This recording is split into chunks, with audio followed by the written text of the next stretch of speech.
Hello friends, welcome to my channel. இன்றைக்கி நம்ம பார்க்க போகிற ரெசிபி என்னன்னு பார்த்தீங்கன்னா, ஒரு டிஃப்ரெண்ட்டான சட்னி தான் பார்க்க போகிறோம். மேக்ஸிமம் நம்ம வந்து வெங்காய சட்னி, இல்லை தக்காளி சட்னி, மிளகாய் சட்னி இந்த மாதிரி பார்த்துருப்போம். புதினா சட்னி, மல்லி சட்னின்னு.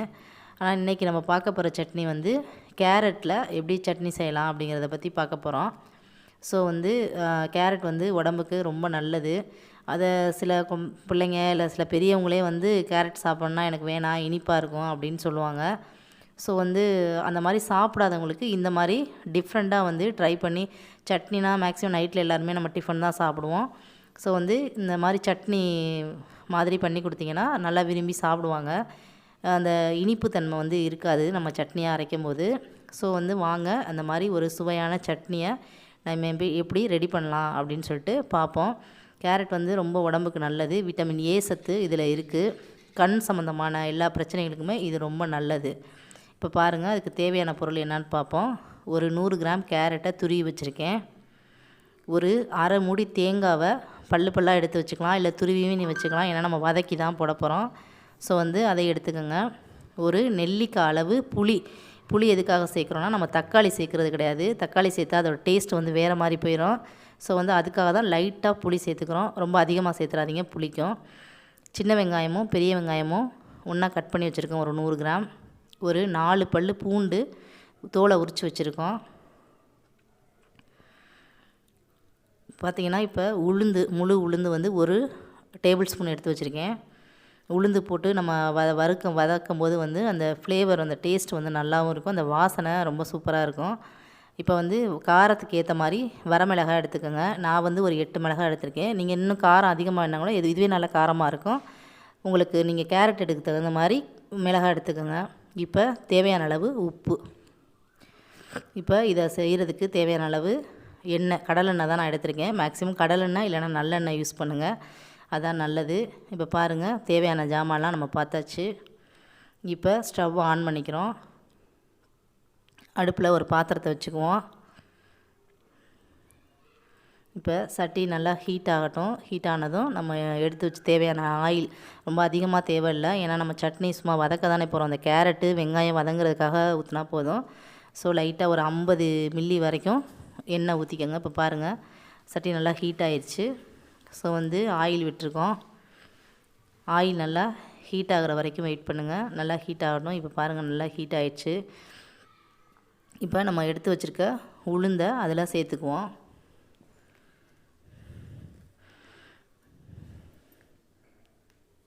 பாருங்கள், நல்லா ஹீட் ஆயிடுச்சு. இப்போ உளுந்தை சேர்த்துட்டோம். பாருங்கள், நம்ம உளுந்து போட்டோம். உளுந்து நல்லா பொரிஞ்சிக்கிட்டு இருக்குது. உளுந்து நல்லா செவந்து வாசனை வர்ற வரைக்கும் நல்லா வறுத்து விடுங்க. எப்போதுமே உளுந்தோட ஃப்ளேவர் எப்படி இருக்கணும் உங்களுக்கு நல்லாவே தெரியும். அது எண்ணெயில் போட்டு ஃப்ரை பண்ணும்போது அந்த வாசனையே வந்து ரொம்ப சூப்பராக இருக்கும். நல்லா கமகமன்னு நல்ல ஸ்மெல்லாக இருக்குது. இப்போ பாருங்கள், நல்லா இன்னும் நல்லா பொன்னிறமாக வர்ற வரைக்கும் கொஞ்சம் வறுத்து விடுங்க.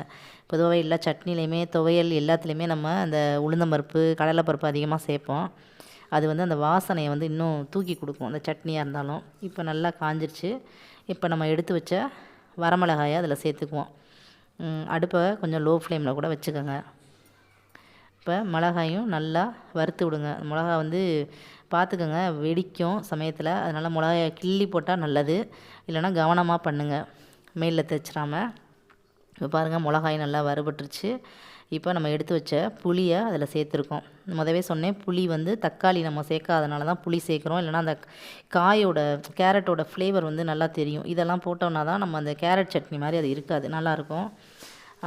ஓகே, இப்போ வந்து பூண்டு நம்ம உரித்து வச்ச பூண்டை சேர்த்தாச்சு. பாருங்கள், எல்லாமே நல்லா தெரியுது. நல்லா நம்ம போட்ட எல்லா திங்ஸுமே நல்லா ஃப்ரை ஆகிடுச்சு. பாருங்கள், உளுந்து, மிளகாய் எல்லாமே நல்லா ஃப்ரை ஆகிடுச்சு. இப்போ நல்லா செவக்க வறுத்து விட்டதுக்கப்புறமா நம்ம எடுத்து வச்சுருக்க வெங்காயம், சின்ன வெங்காயமும் பெரிய வெங்காயமும் கலந்து ஒரு 100 கிராம் எடுத்து வச்சுருக்கேன். சின்ன வெங்காயம் நறுக்கலை, முழுசாக தான் இருக்குது. ஏன்னா நம்ம அரைக்க தானே போகிறோம் அப்படின்ட்டு. பாருங்கள், இப்போ நல்லா வதக்கி விடுங்க. இப்போ அந்த வெங்காயம் நல்லா வதங்கட்டும். கொஞ்சம் ஹை ஃப்ளேமில் கூட வச்சுக்கோங்க, ஆனால் பக்கத்துலேயே நின்று வதக்கி விடுங்க. இப்போ நல்லா வதக்கி விடுங்க. நல்லா வதங்க. பெரிய வெங்காயம் மட்டும் சேர்த்தோன்னா, ஏற்கனவே கேரட் இனிக்கும், பெரிய வெங்காயம் மட்டும் சேர்த்தோன்னா ரொம்ப இனிக்கும். பெரிய வெங்காயமே எனக்கு வேணாம் அப்படின்னா அவாய்ட் பண்ணி நீங்கள் சின்ன வெங்காயம் மட்டும் சேர்த்துக்கிட்டாலும் கூட ஓகே, ஒன்றும் பிரச்சனை இல்லை. சின்ன வெங்காயம் மட்டும் போட்டிங்கன்னா இன்னும் நல்லா டேஸ்ட்டாகவே இருக்கும். ஸோ வந்து நல்லா வதக்கி விடுங்க. இப்போ பாருங்கள், நல்லா வெங்காயம் வதங்கிக்கிட்டு இருக்குது. இன்னும் நல்லா வந்து கொஞ்சம் வெங்காயம் மட்டும் கொஞ்சம் கோல்டன் ப்ரௌனாக வதங்குற வரைக்கும் நல்லா வதக்கி விடுங்க. நல்லா வதங்கட்டும். நம்ம மிளகா, உளுந்து எல்லாமே நல்லா ஃப்ரை ஆயிடுச்சு. ஸோ அதே மாதிரியே இந்த வெங்காயத்தையும் நல்லா ஃப்ரை பண்ணி விடுங்க. பாருங்கள், இருந்ததுக்கு இப்போ தான் கொஞ்சம் கலர் சேஞ்ச் ஆகிருக்கு. கொஞ்சம் ஹை ஃப்ளேம்லேயே வச்சு கூட வதக்கி விடுங்க. வதக்கினதுக்கப்புறமா இப்போ பாருங்கள், நம்ம எடுத்து வச்ச கேரட் அதில் சேர்த்துட்டோம். கேரட்டை வந்து நான் கொஞ்சம் பெருசாக தான் துருவி வச்சுருக்கேன்.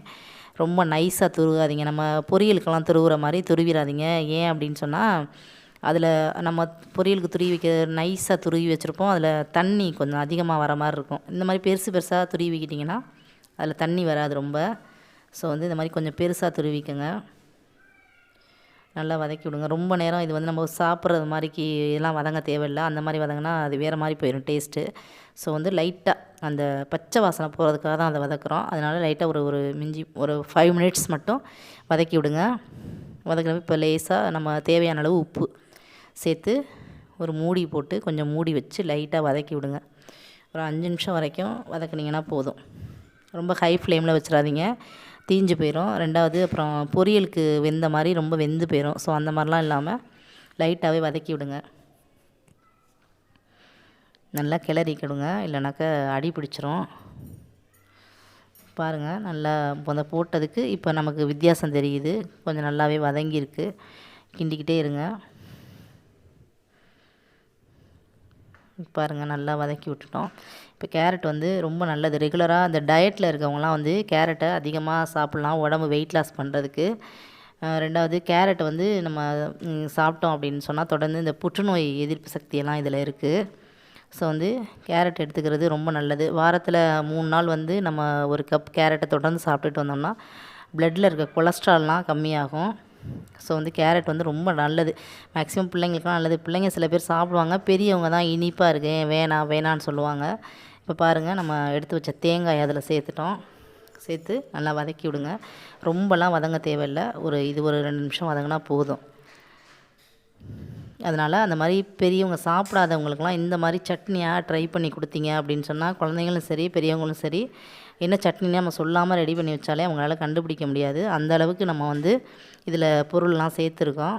ஸோ வந்து அதோட ஃப்ளேவர், அந்த வாசனை, டேஸ்ட்டு எல்லாமே டிஃப்ரெண்ட்டாக இருக்கும். கேரட்டில் தான் அரைச்சோங்கிறது வந்து தெரியவே தெரியாது. அது மாதிரி சாப்பிடாதவங்களுக்கு இந்த மாதிரி ட்ரை பண்ணி கொடுங்க, ரொம்ப டிஃப்ரெண்ட்டாக இருக்கும்.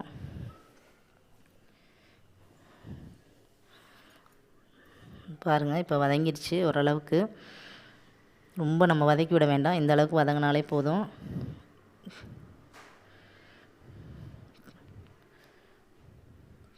பாருங்கள், நல்லா வதங்கிடுச்சு. இதுக்கு மேலே ரொம்ப வதக்கி விட வேணாம். இந்த பச்சை வாசனை போகிறதுக்காக மட்டும்தான் நம்ம இதை இவ்வளவுக்கு வதக்குறோம். இப்போ வந்து நம்ம இதை வதக்கி ஆற வச்சு அரைச்சி எடுத்துக்கணும். இப்போ பாருங்கள், நல்லா எல்லாமே போதும், இந்த அளவுக்கு வதக்கினது போதும். ஸோ நம்ம ஸ்டவ்வை ஆஃப் பண்ணிக்குவோம். இப்போ பாருங்கள், ஆற வச்சு நம்ம அரைச்சி எடுத்துகிட்டு வந்துட்டோம். இப்போ நம்ம வதக்கி வச்ச எல்லாமே ரெடி ஆயிடுச்சு. இப்போ வந்து இதை இன்னொரு பாத்திரம் வச்சு கடுகு உளுந்தம்பருப்பு 1 ஸ்பூன் போட்டு ஒரு 2 வரமிளகாயும் கருவேப்பிலையும் எடுத்து கிள்ளி வச்சுருக்கேன், அதையும் போட்டு இதை தாளித்து நம்ம அதில் கொட்டினோம்னா நம்மளோட சட்னி வந்து இப்போ ரெடி ஆயிரும். ஸோ பாருங்கள், கடுகு நல்லா வெடிக்குது. இப்போ நம்ம எடுத்து வச்ச வரமிளகாயும் கருவேப்பிலையும் அதில் சேர்த்துட்டோம். கொஞ்சம் சிம்மில் வச்சு நல்லா ஃப்ரை பண்ணிவிடுங்க. டக்குன்னு கடுகு போட்டோம், அப்புறம் மிளகாயை போட்டோம், கருவேப்பிலையை போட்டோன்னு தூக்கி கொட்டிடாமல் தாளிக்கிறதுல தான் இருக்குது. நம்ம தேங்காய் சட்னியாக இருந்தாலும் சரி, இந்த மாதிரி சட்னியெல்லாம் நம்ம தாளிக்கிறதுல தான் இருக்குது அந்த வாசனை. ஸோ பாருங்கள், நல்லா முறுமுறுன்னு நல்லா கருவேப்பிலையெல்லாம் ஃப்ரை ஆனதுக்கப்புறமா தாளித்து எடுத்து நம்ம பவுலில் வச்சுருக்க சட்னியில் கொட்டிடுங்க. சட்னியை தூக்கி சட்டியில் கொட்டிடாதீங்க, அது நல்லா இருக்காது. ஸோ வந்து தனியாக தாளித்து இந்த சட்னியில் கொட்டிடுங்க. இப்போ நம்மளோட கேரட் சட்னி ரொம்ப சூப்பராக ரெடி ஆயிடுச்சு.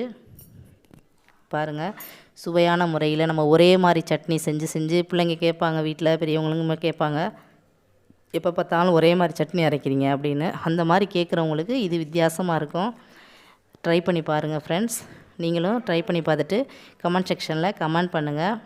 நம்ம வீடியோ பிடிச்சிருந்தா லைக் பண்ணுங்கள், உங்கள் ஃப்ரெண்ட்ஸுக்கெல்லாம் ஷேர் பண்ணுங்கள், சப்ஸ்கிரைப் பண்ணுங்கள், நம்ம சேனலை சப்போர்ட் பண்ணுங்கள். நம்ம சேனலில் டெய்லி 7 மணிக்கு வீடியோ அப்லோட் ஆகுது. தவறாமல் பார்த்து எங்களுக்கு சப்போர்ட் பண்ணுங்கள். தேங்க்யூ.